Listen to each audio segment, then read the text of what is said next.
So hello everyone. तो exam में बस कुछ ही दिन बाकी है और आई होप कि आप सब अच्छे से पढ़ाई कर रहे होंगे। तो आपने अभी एडिक्विटी बेस्ड एग्जाम पेपर देखा होगा, उसमें स्टेटमेंट बेस्ड क्वेश्चंस बहुत सारे आ रहे हैं रीजनिंग में। तो आपको ये टॉपिक कवर करके ही जानी है। अप्रोक्सीमेटली आपके 4 से 5 क्वेश्चंस रीजनिंग में इसी टॉपिक से आ रहे हैं और ये टॉपिक बहुत आसान होता है। बस आपको ध्यान देनी है कुछ कंसेप्ट पे और फिर आप ये टॉपिक आसानी से कर लोगे। तो आज की वीडियो में हम उसी टॉपिक को देखेंगे और देखेंगे कि इसमें क्या चीजें काम करती है, क्या कंसेप्ट होती हैं। And I can say that कि आप इस वीडियो के बाद इस टॉपिक को अच्छे से कर पाओगे। तो सबसे पहले आपको ये ध्यान देना है कि जो भी स्टेटमेंट बेस्ड क्वेश्चंस आते हैं वो सिमिलर नहीं होते हैं, एक ही तरीके के नहीं होते हैं। आपके कुछ होते हैं स्टेटमेंट एंड कंक्लूजन के टॉपिक्स, कुछ होते हैं आपके स्टेटमेंट एंड असम्पशन के टॉपिक, कुछ होते हैं स्टेटमेंट एंड आर्गुमेंट्स के टॉपिक एंड कुछ होते हैं रीजन एंड असर्शन के टॉपिक। इन चारों में ही डिफरेंट कंसेप्ट यूज होते हैं और इन चारों को आपको सॉल्व करने के लिए डिफरेंट लॉजिक फॉलो करनी पड़ती है। तो जानते हैं उस लॉजिक के बारे में। स्टार्ट करते हैं स्टेटमेंट एंड कंक्लूजन के टॉपिक से। सबसे पहले आपको ध्यान देना है कि कोई भी अगर स्टेटमेंट दिया हुआ है तो उसके नीचे आपको 2 से 3 कंक्लूजन दिए होंगे। उन कंक्लूजन में से आपको चूज करनी पड़ती है कि ये फॉलो करता है स्टेटमेंट को कि नहीं करता है। और इन क्वेश्चन को सॉल्व करने के लिए आपको 2 चीज जाननी पड़ेगी। अगर कोई कंक्लूजन 100% ट्रू है, इसका मतलब क्या है, अगर वो कंक्लूजन उस स्टेटमेंट को सपोर्ट करता हो तो फिर वो 100% ट्रू होगा, ठीक है, मतलब वो फॉलो करेगा। दूसरी चीज, अगर कोई कंक्लूजन स्टेटमेंट में मेंशन्ड है तो फिर वो ट्रू होगा, मतलब वो फॉलो करेगा। इन दोनों के अलावा अगर कोई भी कंक्लूजन स्टेटमेंट के अपोजिट होगा या फिर उसका जिक्र स्टेटमेंट में नहीं हुआ होगा तो फिर वो कंक्लूजन फॉलो नहीं करेगा। तो ये 2 बेसिक चीज आपको ध्यान रखनी है इस टॉपिक में। और दूसरी चीज है स्टेटमेंट एंड असम्पशंस के टॉपिक। सबसे पहले आपको ये जानना होगा कि असम्पशन का मतलब ये होता है कि वो हो सकता है कि ट्रू हो, आप जानते हो कि वो ट्रू हो, लेकिन आपके पास उसको प्रूव करने के लिए कोई भी एक सॉलिड प्रूफ नहीं है, कोई बेसिस नहीं है, तो उसको हम बोलते हैं असम्पशंस। और आपको इन क्वेश्चन को सॉल्व करने के लिए 2 कंसेप्ट जानने हैं। सबसे पहला कि assumption that are opposite to the statement वो हमेशा रॉन्ग होंगे, ठीक है। दूसरी चीज, assumptions that are illogical वो भी हमेशा रॉन्ग होंगे। मतलब अगर कोई भी assumption इन दोनों क्राइटेरिया को फुलफिल कर रहा है तो फिर वो फॉलो नहीं करेगा। बाकी अगर वो स्टेटमेंट को सपोर्ट करता हो या फिर स्टेटमेंट के बारे में बता रहा हो तो वो फिर हमेशा वो फॉलो करेगा। थर्ड आता है हमारा स्टेटमेंट एंड आर्गुमेंट्स के टॉपिक। आपको इसमें स्टेटमेंट दे दिए जाते हैं और फिर आपसे पूछा जाता है कि दोनों में से या फिर तीनों में से कौन कौन सा आर्गुमेंट स्ट्रांग है। स्ट्रांग आर्गुमेंट के कुछ फीचर्स होते हैं। सबसे पहला, अगर आर्गुमेंट कोई यूनिवर्सल ट्रूथ है तो वो फिर हमेशा वो स्ट्रांग आर्गुमेंट होगा। अगर आर्गुमेंट में किसी गवर्नमेंट डिसीजन की बात होगी या फिर कोई सुप्रीम कोर्ट का ऑर्डर का बात होगा या फिर अगर इंडेक्स का यूज किया जाएगा, मतलब कि अगर डेटा का यूज किया जाएगा तो फिर वो आर्गुमेंट हमेशा आपका स्ट्रांग आर्गुमेंट होगा। इसके अलावा अगर कोई आर्गुमेंट में एक्सपीरियंस बेस्ड बातें कही होगी, अगर उस आर्गुमेंट में कुछ प्रूफ दिया जाएगा तो फिर आप उसको हमेशा स्ट्रांग आर्गुमेंट मानोगे। और इसके साथ ही कुछ आर्गुमेंट्स वीक होते हैं, तो उनके फीचर्स क्या क्या होते हैं। अगर किसी भी आर्गुमेंट में अगर किसी का कंपैरिजन किया गया हो तो वो एक वीक आर्गुमेंट है। अगर किसी में बस ओनली वे का बात है कि हाँ यही एक तरीका है, बस इसी तरीके से हम कर सकते हैं, अगर ओनली वर्ड का मेंशन होगा तो फिर वो आर्गुमेंट वीक होगा। थर्ड, अगर किसी आर्गुमेंट में एडवाइस दी जाएगी तो फिर वो आर्गुमेंट क्या होगी, वीक होगी। चौथी चीज, अगर किसी आर्गुमेंट में सुपरस्टिशियस बात करी गई होगी तो फिर वो आर्गुमेंट वीक होगी। तो इन कंसेप्ट को अगर आप एक बार याद रख लेते हो तो फिर आप आसानी से इन क्वेश्चन को सॉल्व कर पाओगे। अभी हम क्वेश्चंस भी देखेंगे कि कैसे हम इन लॉजिक से क्वेश्चन को सॉल्व कर सकते हैं। और चौथी जो टॉपिक है वो है रीजन एंड असर्शन के टॉपिक। इसमें ना बेसिकली कंसेप्ट यूज होते हैं या फिर आपकी नॉलेज यूज होती है। अगर आपको उस टॉपिक के बारे में नॉलेज होगा तो फिर आप आसानी से उस क्वेश्चन को कर सकते हो। तो ये कुछ कंसेप्ट्स हैं जो आपको ध्यान रखनी है। आपको पहले इसको अपने माइंड में फिट कर लेना है कि मुझे ऐसा ही करना है, तो फिर आप स्टेटमेंट वाले क्वेश्चन को आसानी से सॉल्व कर पाओगे। आपको इसके साथ ही एक बेसिक सी क्राइटेरिया फॉलो करनी है कि अगर हो सके तो अपनी आप बायसनेस को उसमें दूर रखना। ऐसा हो सकता है कि आपको लगेगा कि यार ये तो सही है, लेकिन अगर उस चीज का जिक्र अगर स्टेटमेंट में नहीं हुआ है तो फिर आप उसे फॉलो नहीं करोगे। तो कुछ क्वेश्चंस देख लेते हैं। जैसे कि पहला क्वेश्चन है स्टेटमेंट एंड आर्गुमेंट का। Should government jobs have an upper age limit for applicants? Argument पहला है yes, to ensure younger workforce with more working years ahead. दूसरा आर्गुमेंट है no, age should not be a barrier if qualifications are met. तो आपको statement and argument वाले question में ध्यान रखना है कि यस और नो दोनों ही करेक्ट हो सकते हैं, बस इसके पीछे जो लॉजिक दिया गया है वो बस एक स्ट्रॉन्ग पॉइंट होना चाहिए। तो पहला जो लॉजिक है वो ये कह रहा है कि to ensure younger workforce with more years working ahead. तो ये लॉजिकली सही है क्योंकि अगर कोई पहले ज्वाइन करता है तो उसके पास लंबा समय होता है काम करने का, तो ये आर्गुमेंट जो है वो स्ट्रॉन्ग है। एंड दूसरा, no age should not be a barrier if qualifications are met. And दूसरा क्या कह रहा है कि अगर क्वालिफिकेशन मेट हो जाती है तो एज बैरियर नहीं होनी चाहिए, तो ये भी एक स्ट्रॉन्ग आर्गुमेंट है। तो आपको यहाँ पे बोथ 1 और 2 स्ट्रॉन्ग में मार्क करना होगा।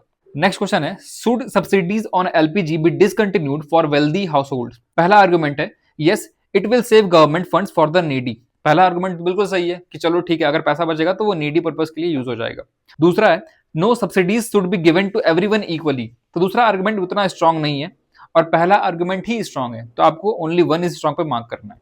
और ये क्वेश्चंस मैंने प्रेप लाइन के टेस्ट से लिया हुआ है। प्रेपलिन एक ऑनलाइन मॉक प्लेटफॉर्म है जिसमें आपको PIQ, sectional test, daily quiz के साथ साथ मिलता है 2 साल तक का करंट अफेयर्स, और इससे आप एसएससी सीजीएल ही नहीं बल्कि एसएससी के जितने भी एग्जाम्स होते हैं उन सभी के सेक्शनल टेस्ट, पीआईक्यूज, डेली क्विजेस और चैप्टर टेस्ट लगा सकते हो। और एसएससी के साथ साथ रेलवेज, बैंकिंग, लॉ, इंश्योरेंस जैसे 800 से ज्यादा एग्जाम कवर करता है और आपको इसमें 70,000 प्लस टेस्ट का एसेस मिलता है। और ये सब कुछ मिलता है आपको प्रेपलिन के प्रो पास से, जिसका अर्ली सब्सक्रिप्शन मिलता है 599 में, लेकिन आप मेरा कोड MORE मोर यूज कर लेना तो आपको बस मिलेगा 198 में। और इसके मंथली पैकेजेस और क्वार्टरली पैकेजेस भी अवेलेबल हैं, तो आप अपने अकॉर्डिंग चूज कर सकते हो और अपनी प्रिपरेशन में आप इसको यूज कर सकते हो। कैसे बाय करनी है उसकी लिंक आपको नीचे मिल जाएगी, तो आप एक बार से जरूर चेकआउट करें।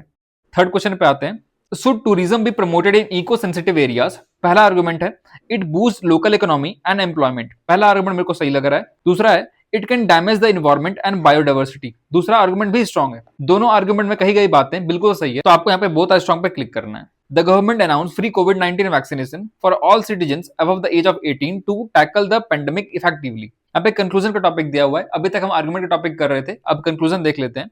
The government aims to curb the spread of the virus through vaccination. ये बिल्कुल सही है क्योंकि ये जो कंक्लूजन है ये आपके स्टेटमेंट को सपोर्ट कर रहा है और ये से मिलता जुलता भी है। कंक्लूजन दूसरा जो है people below the age of 18 should not be vaccinated, इसकी जिक्र स्टेटमेंट में करी ही नहीं गई है, तो आपको बस क्या करना है, कंक्लूजन 1 फॉलोज पे क्लिक करना है। ऐसा हो सकता है कि आपको ये लगे कि ये सही होगा, लेकिन अगर उसका जिक्र स्टेटमेंट में नहीं किया गया है तो आप उसको मार्क नहीं करोगे, ओनली कंक्लूजन 1 फॉलोज होगा यहाँ पे। After heavy rains the municipal corporation announce closure of all schools for 2 days। Conclusion दिया हुआ है, first the municipal corporation is concerned about the student safety, तो पहला कंक्लूजन जो है वो फॉलो कर रहा है, तभी स्कूल बंद करी गई है।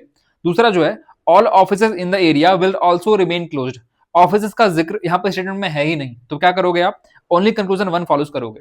नेक्स्ट क्वेश्चन पे आते हैं, many students opted for online certification courses during the lockdown period. ठीक है, कंक्लूजन दिया हुआ है the lockdown gave students more free time to pursue learning.